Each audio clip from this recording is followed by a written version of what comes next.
D'abord, les migrants, les réfugiés, la France prend sa part, dit François Hollande, 24 000 réfugiés en 2 ans. L'Allemagne en a reçu quasi autant en 2 jours. Est-ce que ça semble être une réponse pertinente de François Hollande? Est-ce que ça vous semble être une réponse pertinente? Non, ce n'est pas une réponse pertinente. D'abord, il faudrait que les présidents de la République fassent un mandat de 7 ans et ne soient pas renouvelables. Ça dispenserait de travailler à sa réélection. Et on ne sait pas avec François Hollande ce qui relève de la politique politicienne, la remontée dans les sondages, la perspective de la réélection et puis la politique véritablement au sens noble du terme.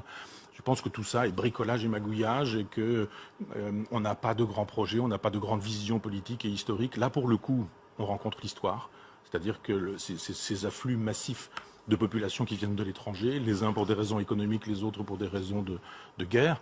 Tout ça suppose que nous rencontrions effectivement l'histoire en face. Et là, d'un seul coup, on a des conseillers en communication qui sont en train de voir ce qu'on peut dire ou faire pour regrimper dans les sondages et éventuellement se servir de la guerre.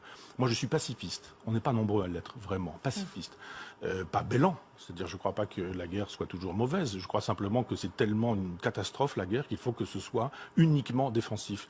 Et j'estime qu'une vraie réponse devrait être une réponse planétaire et internationale. Nous devrions, nous, la France, cesser de bombarder les populations musulmanes sur la totalité de la planète en prétendant qu'elles nous menacent de terrorisme alors qu'elles ne nous menaçaient pas de terrorisme quand on a commencé à les bombarder. Avant de bombarder l'Irak, avant de bombarder la Libye. Absolument. Et que c'est parce que nous les avons bombardés, sous prétexte qu'il y avait du terrorisme, qu'il n'y en avait pas. Est-ce que vous imaginez qu'un Irakien voulait poser des bombes dans le métro parisien dans les années 90 ? Saddam Hussein finançait même les campagnes d'un président de la République. Donc ça se passait bien, l'Irak et la France.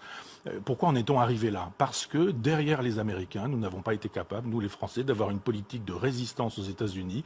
Nous sommes le caniche des Américains. Oui, et Chevènement avait bien raison de dire qu'il fallait une grande politique arabe. Il nous faut une grande politique arabe. Arrêtez de bombarder des populations civiles innocentes. Parce qu'effectivement, si on bombarde des gens de l'État islamique, on va bombarder aussi des victimes innocentes. Il ne faut pas imaginer qu'il y aurait d'un côté les terroristes, comme on dit, et puis de l'autre côté des populations civiles. Les combattants de Daesh sont des gens qui vivent avec femmes et enfants dans des villages. Donc on va tuer des gens, des victimes innocentes. Et qu'est-ce que ça va donner quand on aura fait tout ça? On aura enrichi les marchands d'armes, ça oui.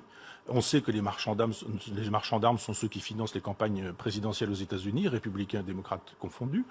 On voit bien qu'effectivement, quand on a fait des bombes, il faut les utiliser si on veut pouvoir en faire à nouveau, qu'il faut nourrir le complexe militaro-industriel. Nous n'avons pas besoin de ça.